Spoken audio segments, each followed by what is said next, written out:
listening to Not So Live from Asteroid G, getting all piratey in the Caribbean. I'm your host, Mike Finkelstein.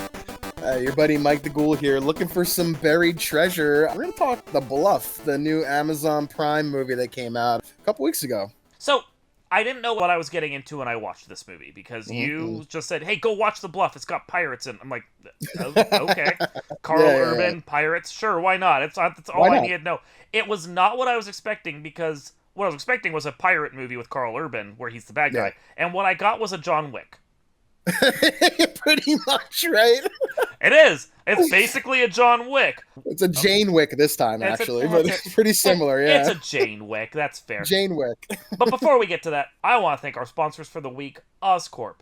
You've all heard the story about how Norman Osborn built his company, Oscorp, from the ground up. With only a small billion-dollar loan from his father, Norman went from being a college student to sitting on the Forbes 25 under 25. And his rise didn't stop there. Today, Norman is pushing Oscorp further, breaking the bounds of science and technology, disrupting everything to make the world better, and he'll never send his products back to formula. Oscorp Industries, we're there first.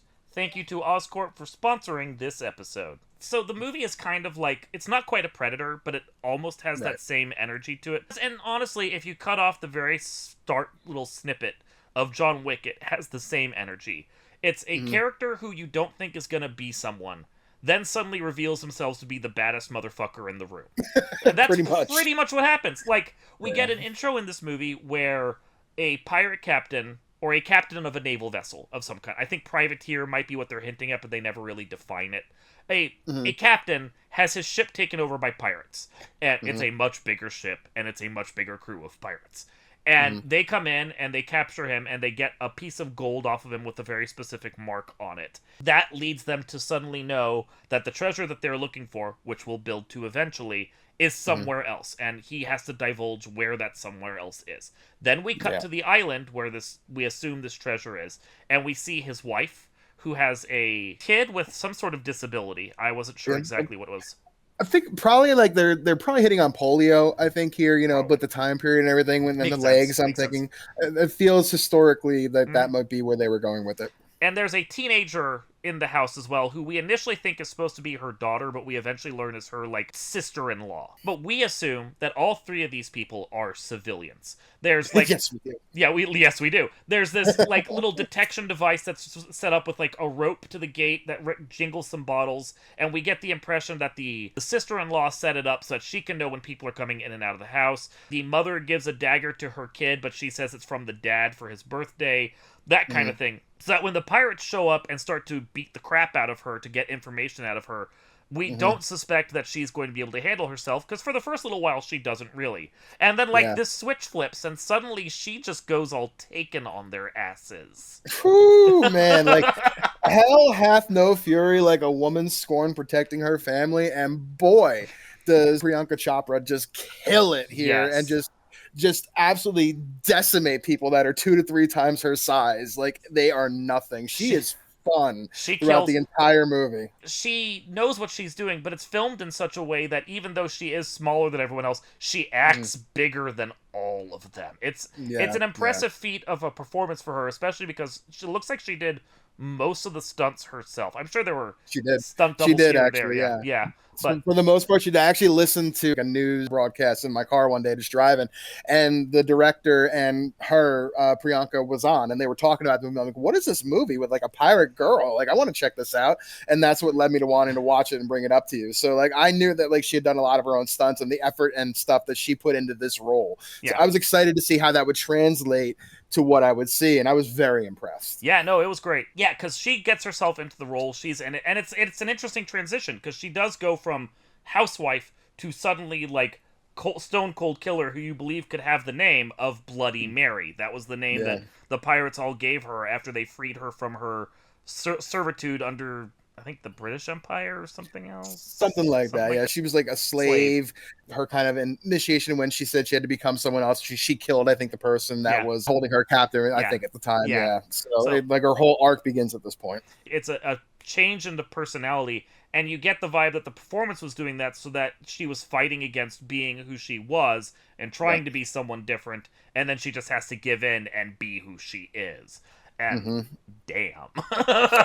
Yeah, she is vicious throughout Mm-hmm. this Mm-hmm. movie. And like, there was some nice little touches. Like this movie takes place on like an island for the most part. There wasn't much more else than like a little bit of an island, a little Yeah. bit of a jungle, a little bit of a beach, and a little bit of like a cave. And like they did really well, I thought, making it feel bigger than I think it actually was, because this island like is supposed to be, it's a K in the Caribbean. It's not small, but it should be able to be traversed within a day, I would think. And it did give me the feels of that is something that the island felt like. It felt real, which is also kind of good for a movie like this that's small, to make it feel real. Yeah, I'm not sure if a entire island can count as a bottle episode, but that's more or less what this was. It's like Yeah. outside the intro on the ship, everything Mm-hmm. takes place on this island. I said this to my wife when we were watching it. It's kind of John Wick pulling a Home Alone, because she's already booby trapped most of this island before they Yeah. even show up, so that Yep. by the time that they get in, they're playing on her turf.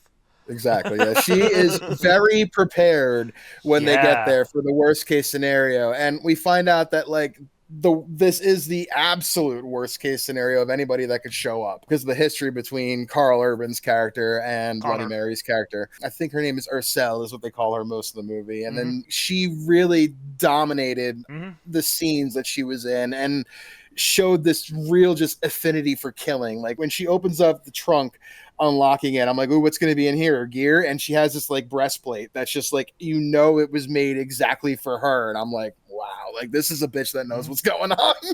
Yeah, it does. There are some tropes in there that I probably could have lived without.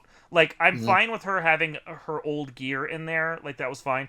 But it almost felt like they were trying to dress her up to look like the underworld chick. And I'm like, I don't need you all in black leather at this point. You Yeah, were yeah, doing just yeah. fine in your island gear. Like, just put some leather armor under it, and it works just fine. I understand she has to go stealth, but all black Right. is not the most stealthy thing. It's actually, like, patchy gray is better. But a lot of her gear was cool. I liked her little island cave hideout that she had. I liked Yep. how she just knew it like the back of her hand.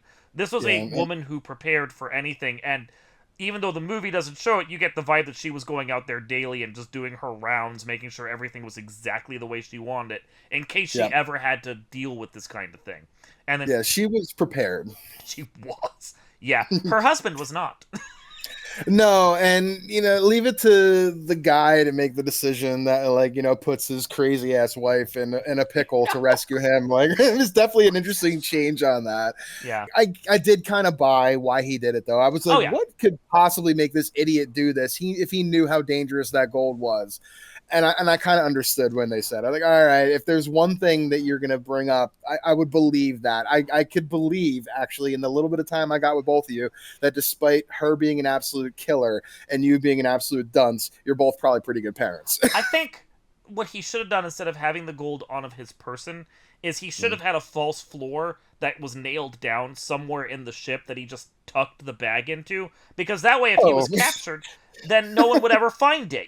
He's the only person that knows where it is. You mean like the way the money way Ursel Right. put the money Why in the don't boat you- at the end that her kid finds? Like, Why don't you oh. have that in your main boat, you dumb shit? Unbelievable. Yeah, no. Unbelievable. Clearly she should have taught him that then. Jesus. I know. For a guy that's been living with her for easily 10 years now, he didn't learn Okay. nearly as much as he was supposed to. She could have Yeah. shown him the ropes easily enough. Yeah, it was a bit silly. He was the weakest link, and it's unfortunate. But I It's mean, motivating for the story, I understand. it was. Yeah, you don't get the story unless he fucks up somehow.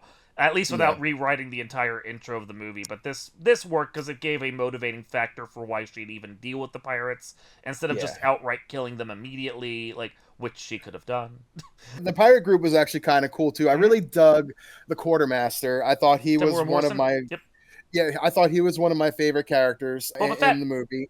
Yep, exactly. Yep. I'm like he again brought an energy where I was like, damn, you're good at this. He's role. a good actor. Like he He's a doesn't good get enough actor. credit for that. No, he's mostly known for Boba Fett, and Boba Fett was fine. Boba and Jango, but no, he's actually really good in this role, and I really felt for him. The pirates, they were cool. Like they had like those very Navy SEAL chainmail masks that they wore, so you couldn't really tell who they were. And then you had like your kind of pirate trope idiots over here. That one scout guy was an absolute turd, but I mean he got what he deserved, and it was fun. It was just it was a fun, Buccaneer romp through the Caribbean that wasn't, Pirates of the Caribbean and was violent enough to be a John Wick. Like, it was fun. Yeah, and that's what it is. That's all it was. Is like you get the John Wick character, her, to come out of retirement so she can go kill every motherfucker in the room, and then she does that, and you cheer. And, like, that's all it needed to be. And it had Karl Urban playing the heavy bad guy. I mean, his character didn't get all that much in the way of development. He's pretty tropey, but it doesn't matter because it's Karl Urban playing them, so he just invests in it. Like, Judge Dredd wasn't that deep a character when Karl Urban, like, got the role, but he made the character interesting just through sheer performance.